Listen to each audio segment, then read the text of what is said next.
in that moment, you would have thought that like I would have felt relief, joy. I don't know, like, just logically, whatever. But my first thought was I was looking at the gun in that cop's holster and I wanted to end my life right there because I I just got overwhelmed with the shame Of course. and the darkness of everything that I pushed aside to kind of forget and ignore. Like my daily life was at school, and that was reality for me for most of my day. And after so many years of that, you just kind of convince yourself like it's not really happening.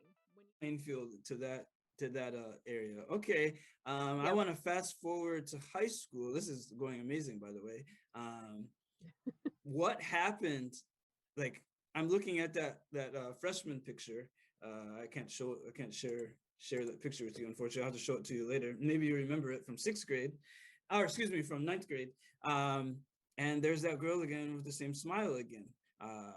You could tell that she kind of like found herself a little bit in regard to the fashion choices. Yeah. Right. You started to kind of branch off from whatever maybe mainstream is and just kind of just be yourself. You kind of settled into your own identity a lot more, you could see, Yep. especially compared to someone else in that grade where we're still like trying to find ourselves and stuff like that. It seemed like you're like, Yeah. I'm myself now. Yeah. What really changed in that time from the middle school experience on to going into high school? Because now you're in a completely So different yeah, environment. yeah. So it honestly started at the end of eighth grade, Hmm. right before that transition, where I had, one of the biggest life changing experiences, which is that, I started having child protection services show up at my house. I started Wow. having getting questions from them, from my mom. Basically, I had been through years and years of childhood abuse. It was mental, it was verbal, it was physical, and it was sexual. Okay. And I, you know, my stepdad was the main perpetrator of that, but I will say that I did also have other family members and other people that I had that happen from as well as a kid. Hmm. But with my stepdad, that was the biggest thing. And so as a kid, I eventually became very privy to like my experiences to process this differently. But at the time, Hmm.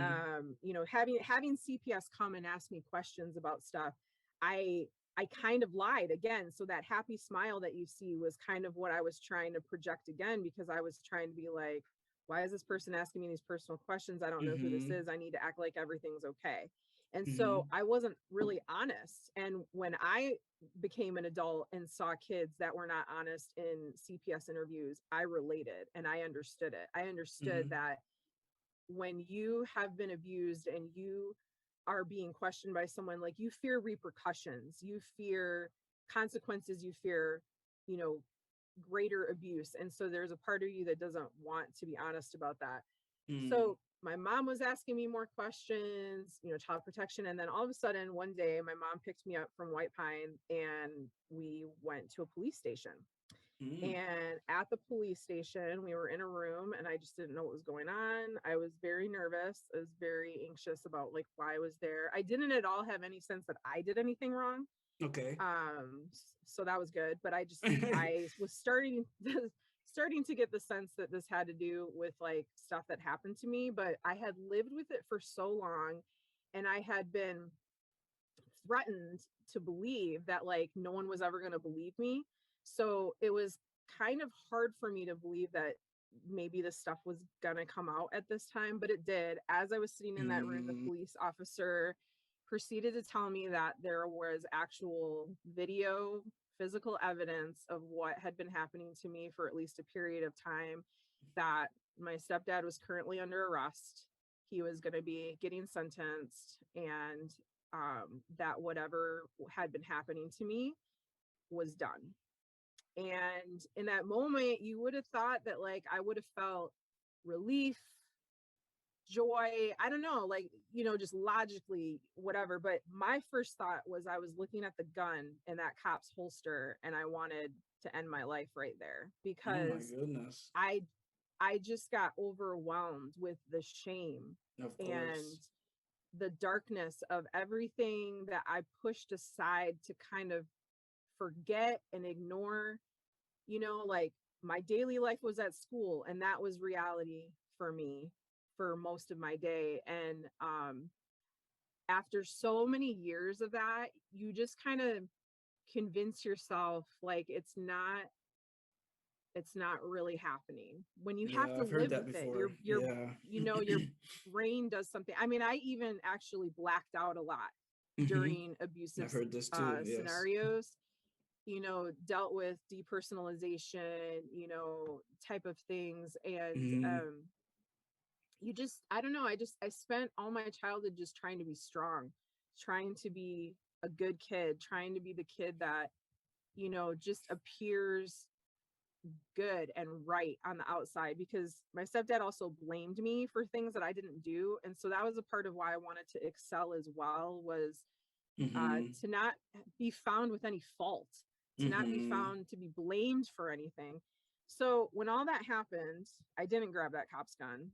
I just didn't know what to I didn't know what to do though. So I ran outside and I just was kind of hyperventilating. And Oh it was just this empty wow. parking lot. It was a perfect blue sky, Wow. perfect day.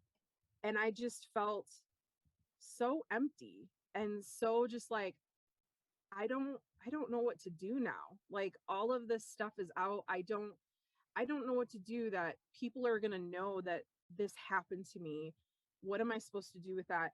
And I felt like this kind of like inner voice saying, I got you out of this. And I was like, Mm. what is that? Yeah, right. And then I really just kind of felt like it was God.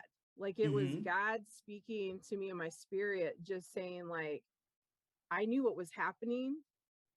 What happened to you wasn't because you were bad or you did anything wrong. Because sometimes I felt like that. I was like, am I cursed? Is this why I'm getting abused? Like, did I do something wrong that's why, I'm getting treated like this? And Hmm. I just felt the presence of God in that moment. And in that moment, I just was like, I don't know about you, because like we didn't really get raised in church or anything like Hmm. that. We just kind of went with grandma occasionally, or whatever. Hmm. And so I just had this acknowledgement that this might be God that, helped free me from years of abuse. And from that point on, I just was like, I don't know who you are, what you're about, but I want to find out. And Wow. that like That's led me powerful. on a journey of faith to becoming a believer and a follower of Christ to this day, that is Wow. strengthened all the time. Hmm. Wow.